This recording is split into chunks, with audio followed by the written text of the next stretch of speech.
E aí a gente parte efetivamente para a última parte da nossa disciplina aqui no que se refere aos elementos da responsabilidade civil subjetiva.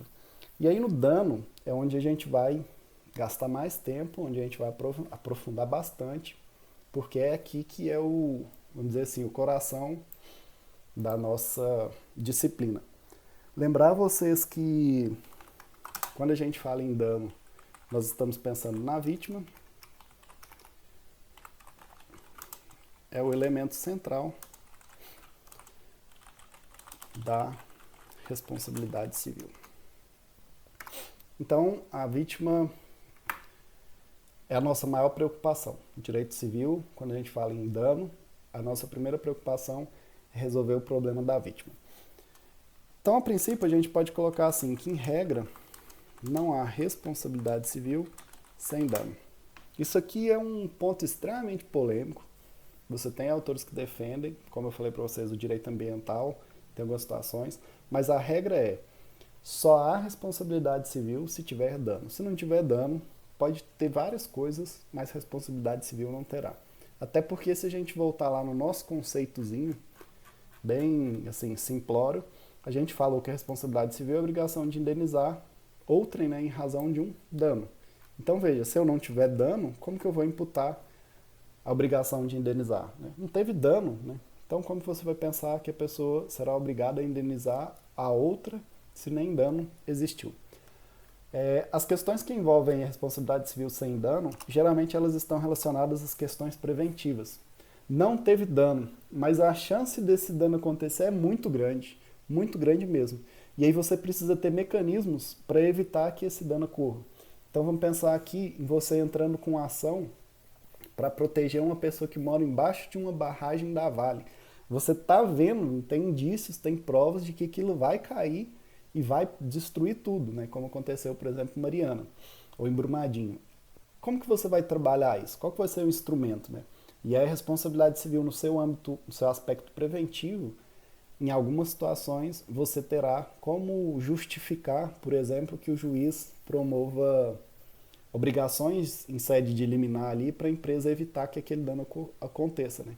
Então aqui você conseguiria trabalhar com a responsabilidade civil sem dano, quando aquele dano é um dano que vai acontecer com grandes chances de gerar prejuízos absurdos, né?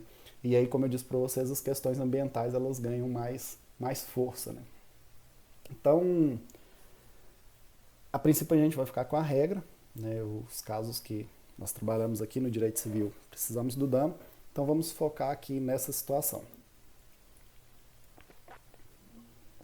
O Código Civil não traz um conceito de dano,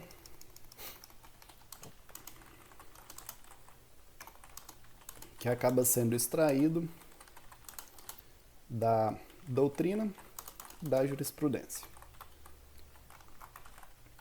E vejam que isso é, inclusive, uma atitude boa, bacana, o código não trazer um conceito de dano.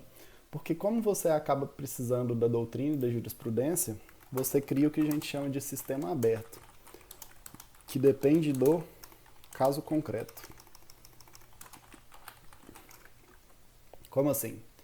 Você tem situações em que é preciso analisar as especificidades do caso concreto, para verificar se existe ali ou não um prejuízo ou uma violação a ponto de você imputar na parte uma responsabilidade.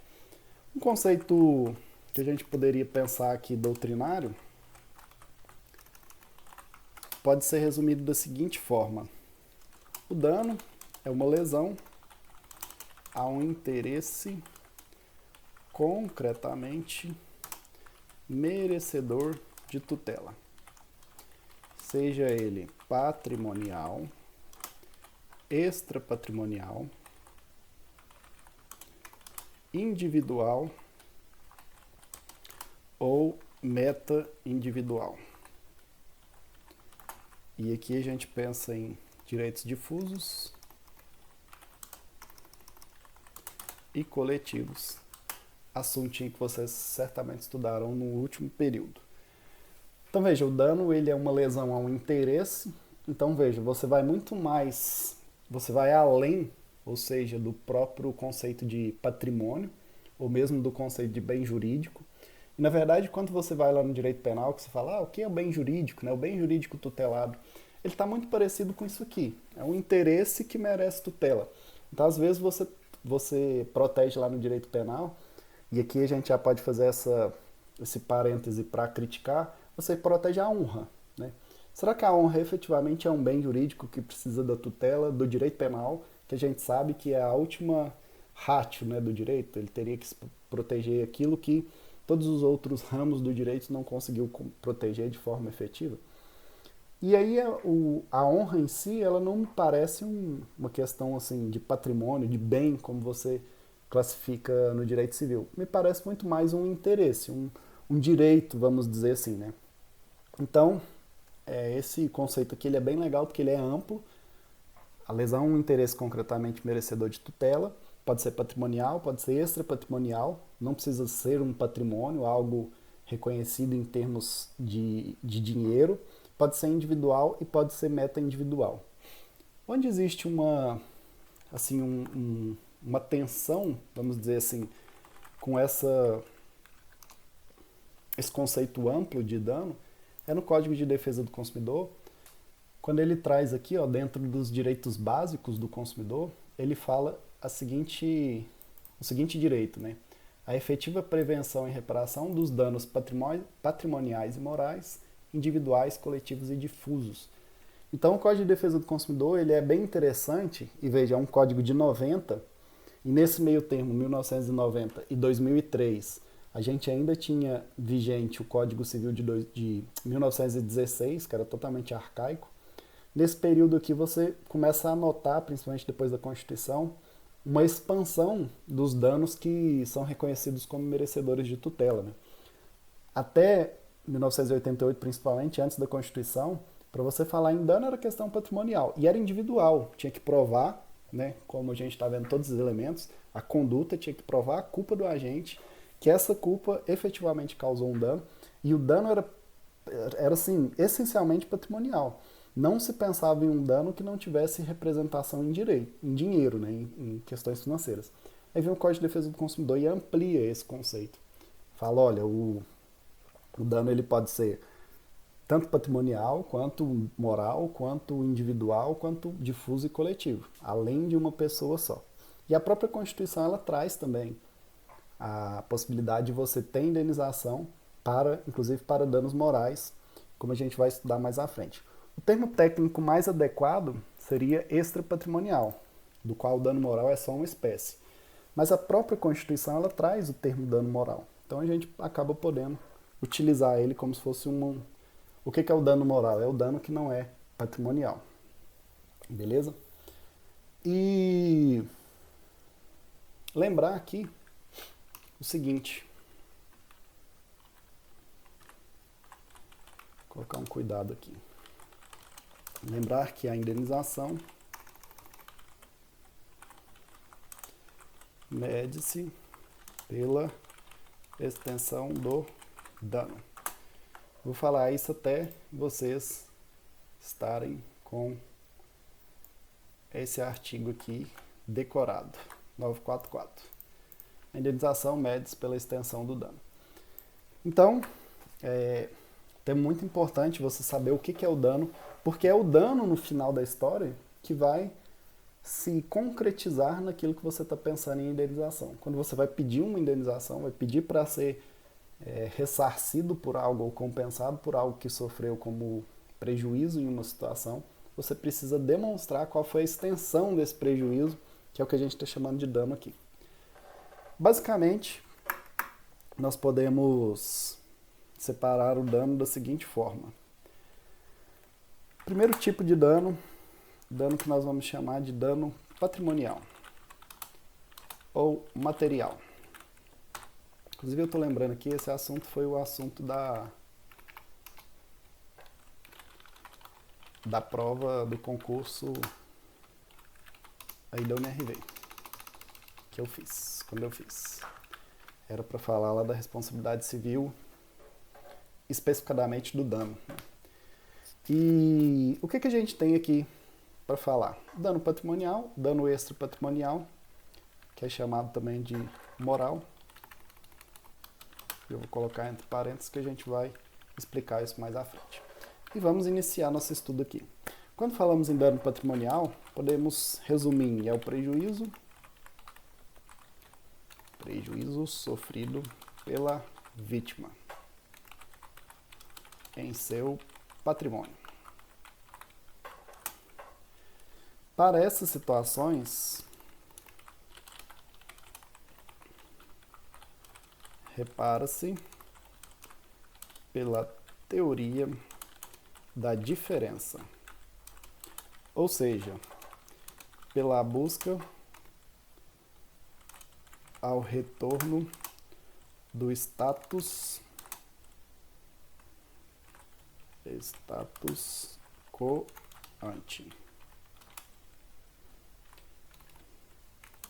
na medida em que a parte pode retornar o seu patrimônio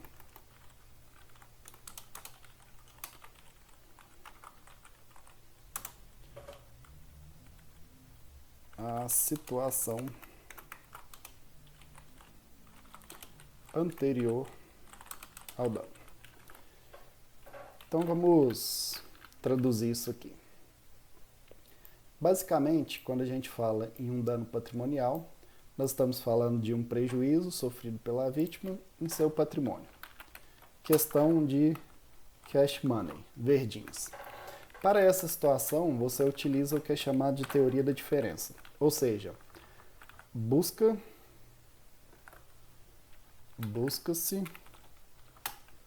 o retorno ao status quo ante, na medida em que a parte pode retornar, e essa parte aqui a gente vai chamar de vítima, pode retornar o seu patrimônio à situação anterior ao dano.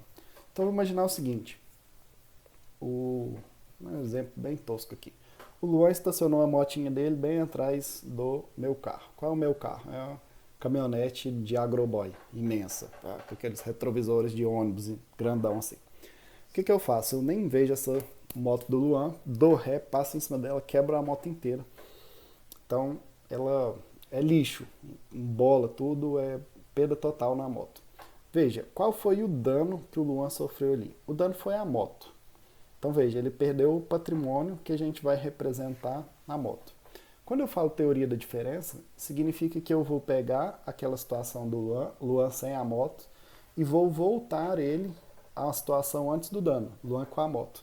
A indenização pelo dano patrimonial, portanto, ela busca colocar a vítima com o seu patrimônio tal qual ele estava antes da ocorrência do dano. No meu exemplo aqui, se a moto valia R$8.000, eu seria obrigado a indenizar o Luan R$8.000 exatamente para ele comprar. Na verdade, o código fala que a indenização deveria ser pelo próprio dano. Então, em tese, eu teria que dar outra moto exatamente igual ao Luan, ao que o Luan tinha, para ele poder falar em reparar o dano que ele sofreu. E geralmente isso, óbvio, é transformado em indenização em pecúnia, né, em dinheiro.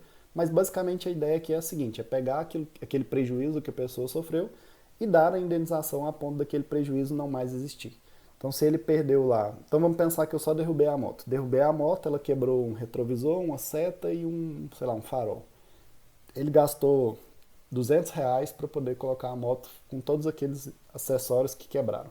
Qual é o dano que ele sofreu? O dano será esses R$300. Aquilo que é necessário para você retirar o prejuízo que ele teve e ele voltar ao estado, à situação que ele estava exatamente antes de sofrer aquele dano pelo meu comportamento. Para o dano patrimonial, fala-se em reparação. Então, basicamente, você vai pegar aquele dano, vamos pensar a moto, e vai reparar ela, vai arrumar, né? Vamos colocar assim num termo mais comum, mais prático. Você vai reparar aquele dano ali. Em resumo, o dano patrimonial pode ser de 3 espécies. O dano patrimonial pode ser um dano emergente, também chamado de dano positivo. o dano patrimonial pode ser um dano chamado lucros cessantes, também chamado de dano negativo. E o dano patrimonial pode ser um dano da perda de uma chance, ou perda da chance. Então, basicamente, nós temos essas três espécies de danos quando falamos em danos patrimoniais. Esse dano pode ser um dano emergente, um dano positivo, pode ser um dano do tipo lucros cessantes e pode ser um dano que a gente vai chamar de perda de uma chance.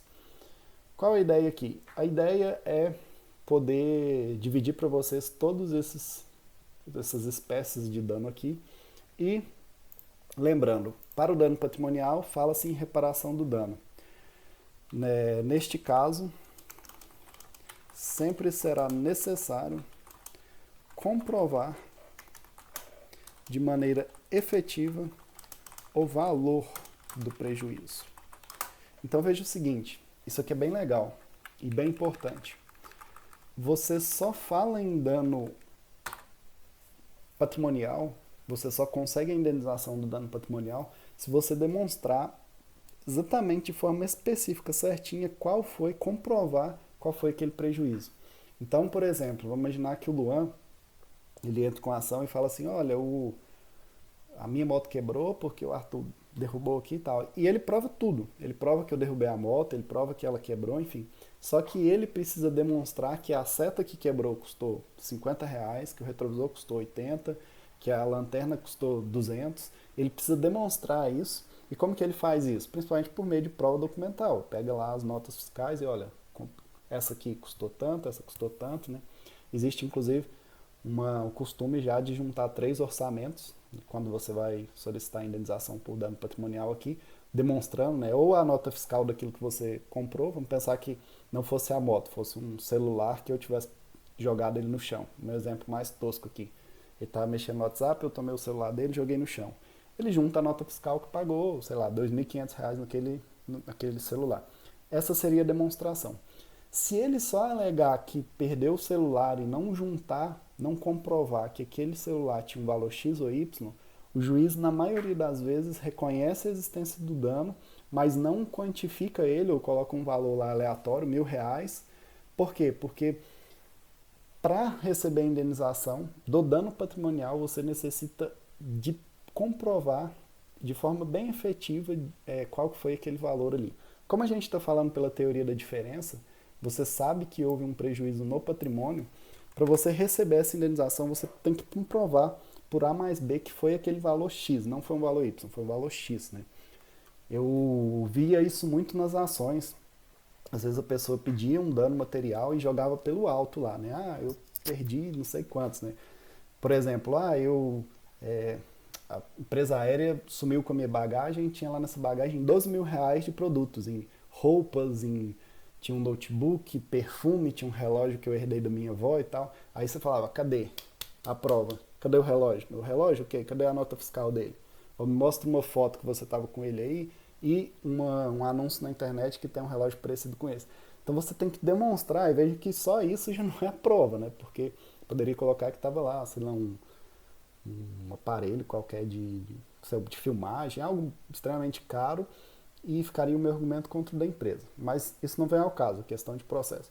Mas é para vocês que você tem que deixar bem específico, principalmente com prova documental, qual foi esse prejuízo, o valor certo, né? A indenização por dano material, você vai pedir sempre o valor exatamente do prejuízo. Tem que tomar bastante cuidado com isso.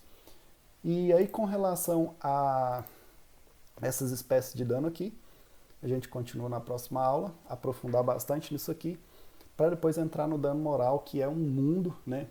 E eu espero que aqui no dano moral a gente possa dialogar com o professor, como eu falei para vocês. Beleza? Então é isso, na próxima aula a gente continua aqui falando a respeito das espécies de dano. Espero que você tenha gostado. Se tiver gostado, curte aqui embaixo. Se tiver algum amigo ou amiga estudando esse assunto também, compartilhe com ele. Dúvidas nos comentários e até a próxima.